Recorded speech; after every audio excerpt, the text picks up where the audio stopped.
तो हेलो दोस्तों, हम लोग ने मिलकर के एक यूट्यूब चैनल स्टार्ट किया है जिसका क्या नाम है एस के जी स्टडी इसका नाम है। तो इस चैनल पर आपको जितने भी NCERT के महत्वपूर्ण बच्चे रहेंगे, बुक रहेंगे जो 6 क्लास से लेकर के 12th क्लास तक आपको पूरी तरह से इसकी तैयारी कराई जाएगी। जिसमें जो मैथ है, मैथ आपको पढ़ाएंगे शुभम सर पढ़ाएंगे।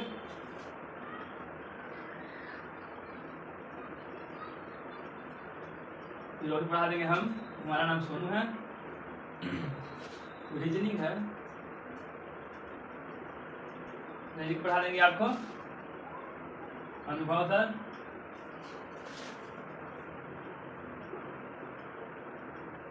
हिस्ट्री आपको दीपक सर पढ़ाएंगे।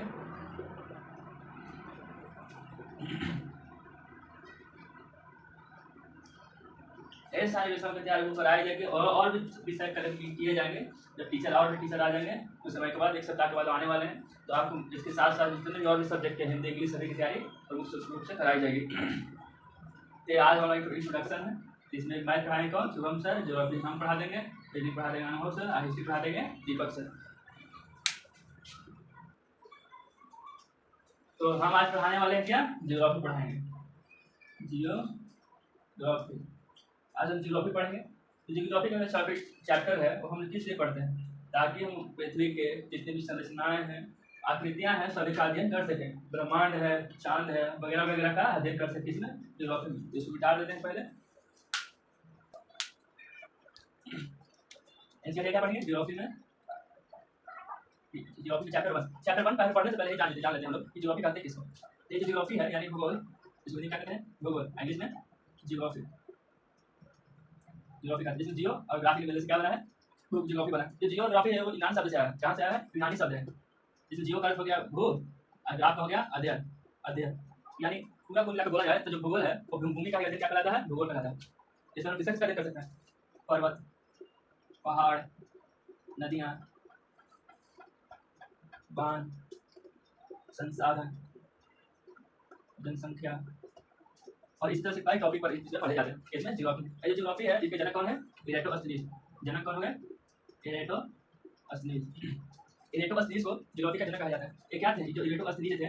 इरेटोस्थनीज क्या थे? खगोल शास्त्री थे। खगोल शास्त्री थे। ये खगोल शास्त्री थे। इनका जो जन्म हुआ था 500 ईसा वर्ष पूर्व। 500 ईसा वर्ष पूर्व यानी ईसा मसीह से भी पहले इनका जन्म हो गया था। इन्होंने खगोल शास्त्री का दर्जा प्राप्त कर लिया था। इन्होंने ये कहा था जो अपना जो स्थल है, भारत कई समुद्र से घिरा हुआ रहता है, यानी जो अपना स्थल है समुद्र से घिरा हुआ रहता है या जल से घिरा हुआ रहता है, इसको क्या कहते हैं? स्थल। इनका अध्ययन करके बताएं, क्या बताएं? इरेटोस्थनीज। इसको मिटा देते हैं। ये तो बारे में टॉपिक पर लिख देते हैं। सौरमंडल पहला टॉपिक पढ़ेंगे। दूसरा क्या होगा? दूसरा उपग्रह होगा, उपग्रह पढ़ेंगे। तीसरा ग्रह पढ़ेंगे। चौथा क्या पढ़ेंगे? उल्काएं हो जाएंगे, उल्काएं। और इन्हीं के निर्माण की प्रक्रिया को हम पढ़ेंगे। इसका क्या नाम है? Big bang. बिग बैंग पढ़ेंगे। तारा के बारे में हम लोग पढ़ना है इसमें।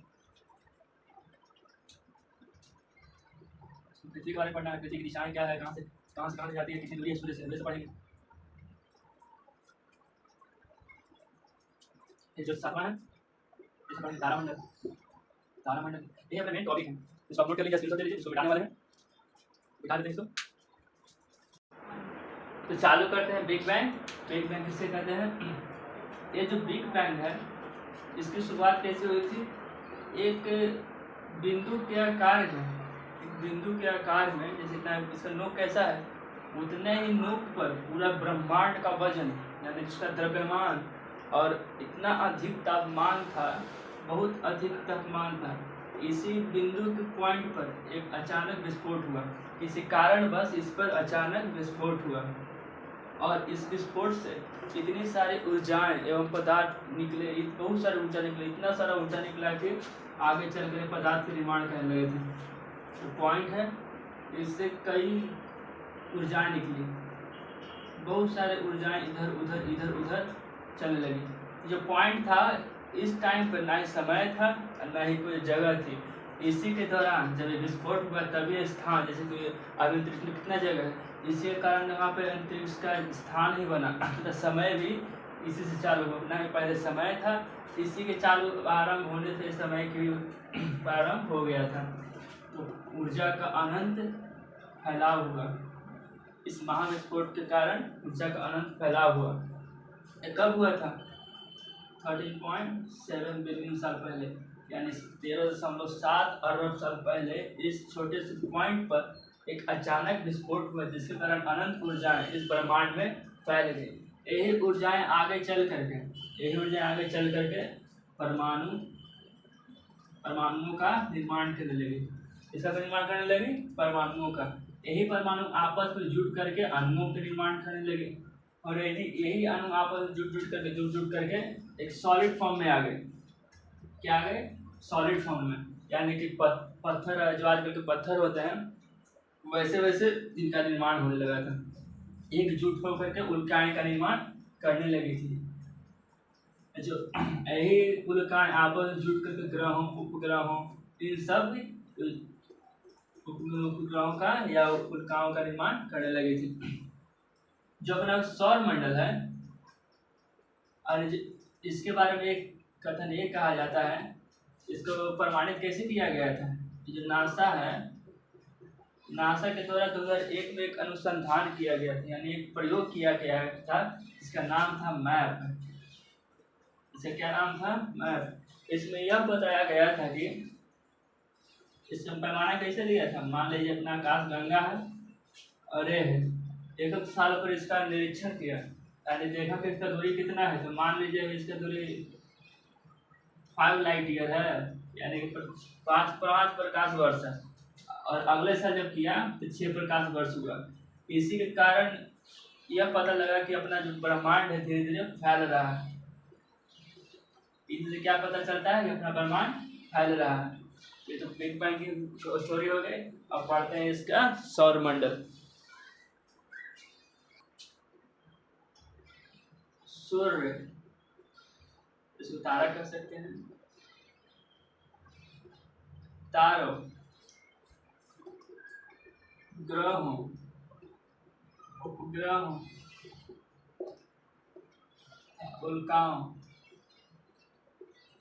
उल्काओं का सम्मिलित रूप क्या कहलाता है? उल्काओं का सम्मिलित रूप सौर मंडल कहलाता है। इसमें क्या क्या आ जाएंगे? सूर्य, ग्रह, उपग्रह, उल्काएं, और भी आते जैसे कुछ तारा भी आता है। ये सब के क्या आएंगे? सौर मंडल के रूप कहलाएंगे। अब हम पढ़ेंगे, इसमें देखेंगे कि ये जो सूर्य सिर्फ एक ऐसा है, या तारा एक ऐसा है सिर्फ, जिसमें खुद का लाइट होता है, खुद की गर्मी होती है, जिसके कारण ये भी प्रकाशित होते हैं, ये भी थोड़ा बहुत दिखने लगते हैं। मान लीजिए अगर ये किसी सौर मंडल में नहीं रहे, इनकी भी कोई उत्पत्ति नहीं होगी, ये भी एक दूसरे से अलग अलग हो जाएंगे। यही जो है इन ग्रहों को, उपग्रहों को, उल्काओं को अपने ग्रेविटेशन के बॉन्ड में जोड़े रहते हैं। इनको दूसरे स्थान पर जाने से बाध्य करते हैं, यानी जाने नहीं देते हैं। इन्हीं के कारण, सूर्य और तारे के कारण। हम अक्सर देखते हैं कि जब रात होता है तो रात में अंधेरे होते समय ऊपर में कई सारे टिमटिमाते हुए तारा दिखाई देते हैं, और तारे के साथ साथ क्या दिखता है? चांद दिखता है। क्या दिखता है? चांद दिखता है। इसको हम लोग क्या बोलते हैं? पृथ्वी की बहन बोलते हैं, सॉरी, पृथ्वी का मामा बोलते हैं। अब पृथ्वी क्या हो गई? बहन। इसलिए बोलते थे पहले कि चंदा मजदूर के पका गुड़ के, यानी चंदा क्या है? चंदा मामा वो लोग कहते थे पहले। चंदा क्या थे? मामा थे, और पृथ्वी बहन। ऐसा फिर कहा क्यों जाता था? तो इसको देख लेते हैं। ये जो चांद है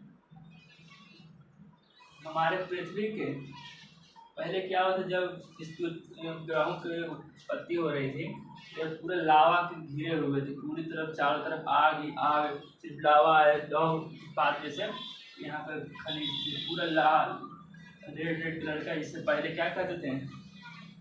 रेड स्टार भी कहते थे इसको। ये ग्रह कितना कैसे होते थे? पूरे लाल होते थे। एक बार क्या हुआ थे, इससे बड़ा टुकड़ा, पत्थर का टुकड़ा इसे आकर टकरा गया, इसकी जो इतने हिस्से है उसको पूरी तरह से पृथ्वी से अलग हो गए। यानी जो अपना चांद है वो क्या है, पृथ्वी का ही एक भाग है। चांद क्या है, अपने पृथ्वी का एक भाग है। और कितना भाग, 1/3। 1/3 हिस्सा क्या है, चांद है।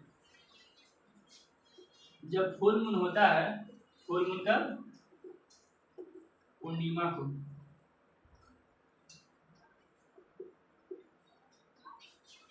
पूर्णिमा को फुल मून कहते हैं। क्या कहते हैं, फुल मून।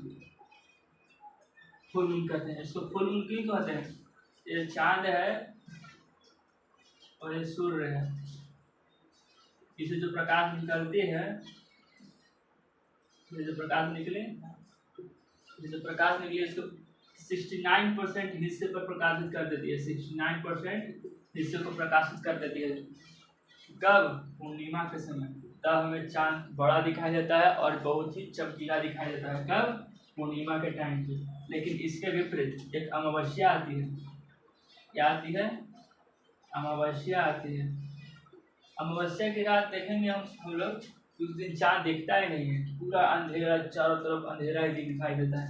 इसका कारण ये है, इस चला जाता है इधर, मान लीजिए पृथ्वी है, सूरज है, चला जाता है इसके पीछे। पीछे चला जाएगा तो दिखेगा कहाँ से, ये पूरा यहाँ से लाइट आ ही नहीं पाता है, सूर्य का प्रकाश यहाँ से यहाँ आ ही नहीं पा रहा। इसके कारण यहाँ पर क्या आ जाती है, अमावस्या आ जाती है। यहाँ पर पूरे अंधेरा ही हो जाता है। उस दिन हमारे क्या दिखाई देती है, सिर्फ तारे ही तारे दिखाई देती है, सिर्फ तारे ही तारे दिखाई देगी अमावस्या के दिन, चांद नहीं दिखता है। कि जो परमाणु और अणु है उन्हीं के दौरान पहले ही से बने थे, नहीं आज उसे कोई बना सकता है और नहीं उसे नष्ट कर सकते। किसको, परमाणु को नहीं तो नष्ट कर सकते हैं अभी, और नहीं उसका निर्माण कर सकते। जो पहले ही जो ऊर्जा निकली थी इस पॉइंट से, उसी से पहले जो ऊर्जा निकली थी उसी से परमाणु बने थे। पहले परमाणु का नाम क्या था, हाइड्रोजन, जो पीरियोडिक टेबल के पहले नंबर पर आता है, जिसमें एक इलेक्ट्रॉन और एक प्रोटॉन होता है। इसमें डाल देते हैं। अब चालू करते हैं सौर मंडल।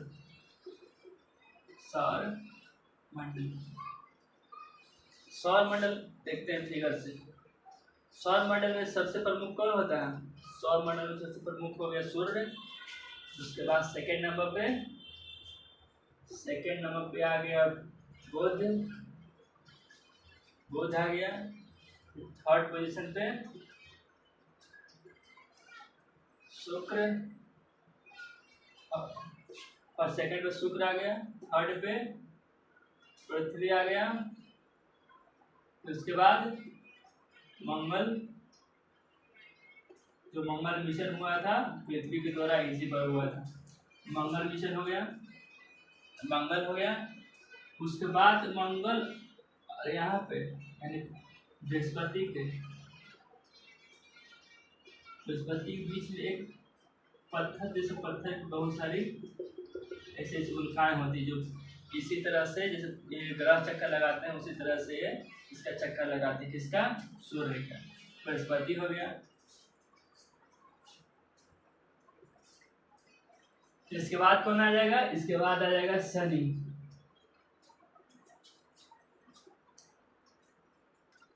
शनि आ गया। इसके बाद अरुण, और इसके बाद वरुण। तभी टोटल कितने हो गए, 1 2 3 4 5 6 7 और 8। अभी हमारे सौर मंडल में कितने ग्रह हो गए, ग्रह हो गए 8। ग्रह कितने हो गए, 8 ग्रह हो गए। पहले एक और था प्लूटो, पहले प्लूटो भी एक ग्रह था जो अपने सौरमंडल का हिस्सा था, उन्होंने उसको हटा दिया गया। तो और था ग्रह कहते किसको, ये जो ग्रह किसको कहते हैं, जो अपने सूर्य का और अपने अक्ष पर दोनों का चक्कर लगा वो क्या कहलाते हैं, प्रायग्रह कहलाते हैं। लेकिन जो प्लूटो था अपने सूर्य के साथ साथ किसी और तारे का चक्कर लगा रहा था। कौन, प्लूटो। इन वैज्ञानिकों ने इनका देखा कि प्लूटो तो सूर्य के साथ साथ किसी और का चक्कर लगा रहा है, इसलिए प्लूटो को इस स्थान से निकाल दिया गया। पहले 9 थे, अब कितने हो गए, 8 हो गए। ये जो बुध है इसका कक्ष सबसे छोटा होता है, तो आप देख सकते हैं कितना छोटा हो गया। सबसे बड़ा किसका हो गया, वरुण का। बुध का सबसे छोटा हो गया कक्ष। इस नदी में अब जाएंगे जिसका खासियत, सबसे बड़ा खासियत है वो है क्या,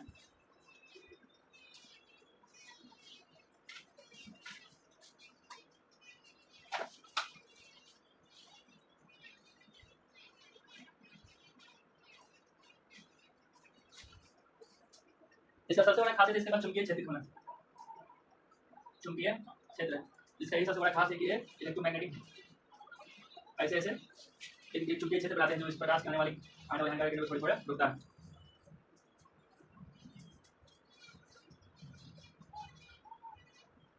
ये जो ग्रह बुध है आप इसको देख भी सकते हैं। तो सूर्य निकलता है, सूर्य निकलने के 2 घंटे पहले आप ऊपर में आसमान देखेंगे ना, तब एक बुध का दिखाई देगा आसमान सूर्य होने के 2 घंटे पहले। इसका दिन का तापमान जो होता है, दिन का तापमान कितना 600 डिग्री सेल्सियस पहुंच जाता है दिन में। जब रात होती है इसके विपरीत कितना हो जाता है 400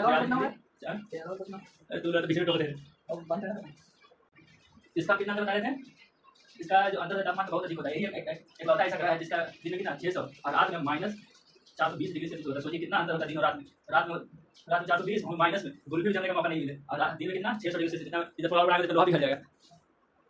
ये जो ग्रह है, एक ग्रह ये ग्रह है, ये इनका एक अक्ष होता है जिस पर अपने अक्ष पर घूमते हैं। जो अपने अक्ष पर घूम रहे हैं स्थान पर ऐसा ऐसे खुद के अक्ष पर वो क्या हो गया, उस गति को कहेंगे घूर्णन गति। घूर्णन गति कहेंगे, क्या बोलेंगे रोटेशन बोलेंगे। इसमें क्या होगा रोटेशन, हिंदी में घूर्णन गति। और ये घूमने के साथ अपने अक्ष पर घूमने के साथ साथ सूर्य का भी चक्कर लगाते हैं। तो देख सकते हैं बुध ग्रह है, शुक्र ग्रह है, सभी ग्रह अपने के साथ साथ इस पर गति करते हैं, ऐसे से घूम रहे हैं। ये जो सूर्य का चक्कर के दौरान जो गति इसमें हुई है उसको क्या बोलेंगे परिभ्रमण। परिभ्रमण या रेवोल्यूशन बोलेंगे। तो क्या बोलेंगे रेवोल्यूशन। रेवोल्यूशन क्या हो गया, जब किसी ग्रह के द्वारा सूर्य के चारों चक्कर लगाया तो रेवोल्यूशन हो गया, यानी परिभ्रमण हो गया। और अपने अक्ष पर किसी ग्रह के द्वारा चक्कर लगाया तो क्या बोलेंगे घूर्णन बोलेंगे या घूर्णन गति या रोटेशन बोलेंगे। इसमें सबसे बड़ा ग्रह कौन हो गया, सबसे बड़ा ग्रह हो गया बृहस्पति। एक गैस जाइंट होता है, यानी जो पूरा ग्रह इस पर हमारे घुसे ना जैसे आर पर हो जाएंगे ऊपर से नीचे तक, लेकिन कहीं रुकेंगे नहीं, पूरा गैस का ही पूरा झुंड हो रहा है। हमेशा स्पीड लगता है तकरीबन 400 किलोमीटर पर आवर की स्पीड से हम 5 चल जाती है, हमेशा 5 चल जाती है। और शनि की खासियत क्या है, शनि एक लौता ऐसा जिसके पास खुद का एक ऐसा रिंग है, पत्रों का एक रिंग है, शुक्र को पता ही है। तो आगे देखते हैं, ये तो घूर्णन हो गया और ये क्या हो गया परिभ्रमण हो गया। ये तो हो गया क्या घूर्णन गति हो गया, रेवोल्यूशन हो गया। अब पढ़ेंगे दूसरा टॉपिक क्या था हमारा, सौर मंडल हो गया। ग्रह जानी गए जो सॉलिड फॉर्म के रूप में होता है, आप ग्रह हो गया, सूर्य चक्कर लगाते हैं ग्रह हो गया, ग्रह भी हो गया। ग्रह कितने थे 8 थे, अब बचा क्या उपग्रह बच गया, क्या बच गया उपग्रह।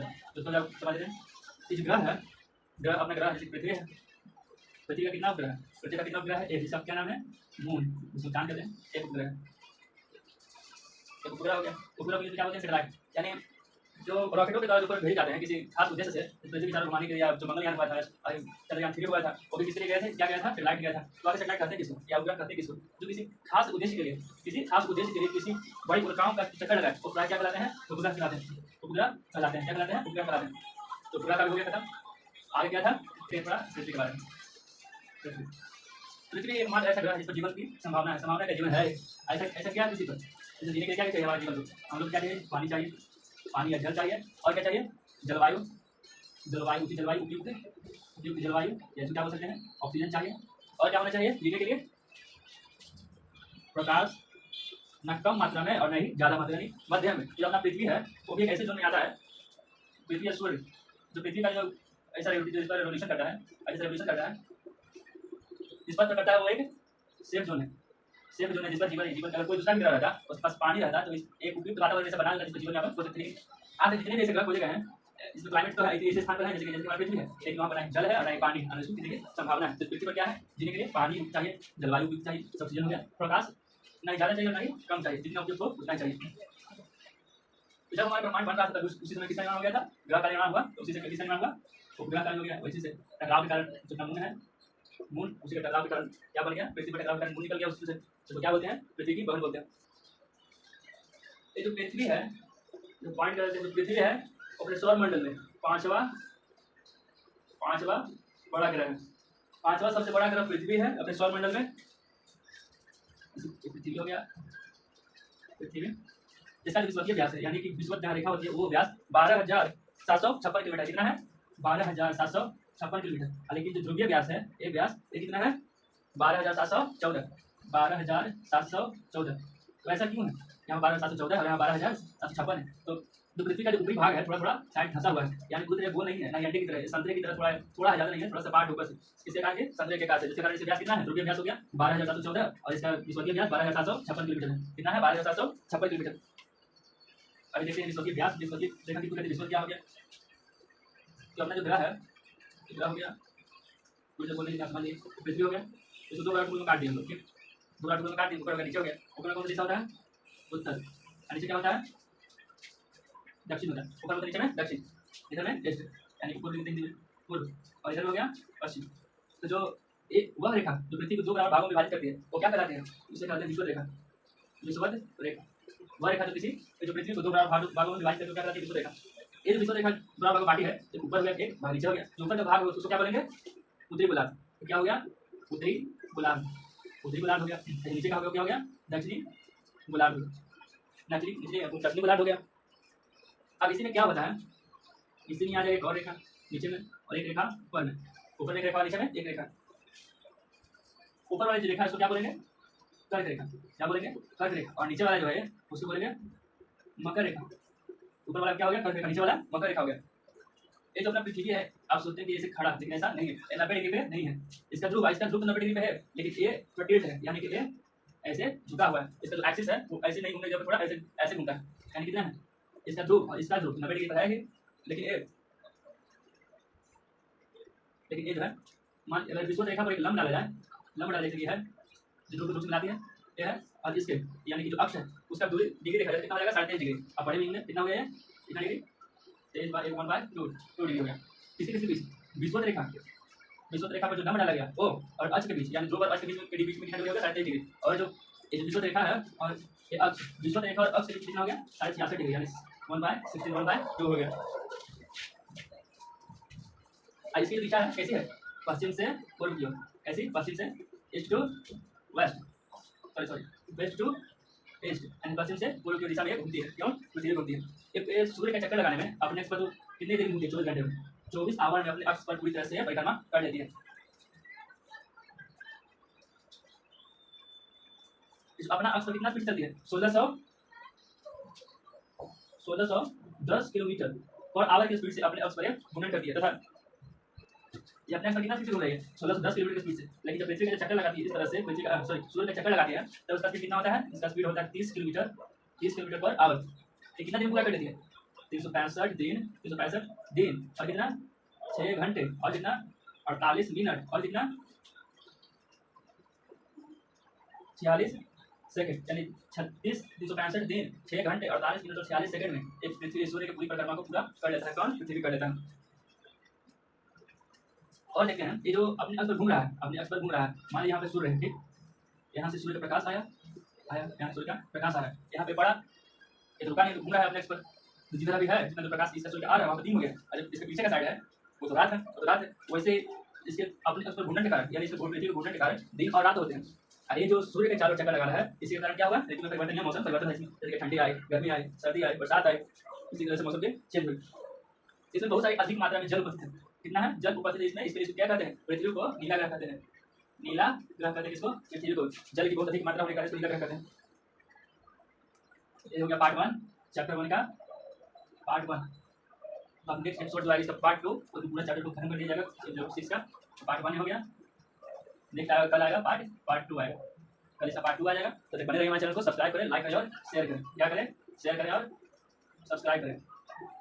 तो बाय गाइस।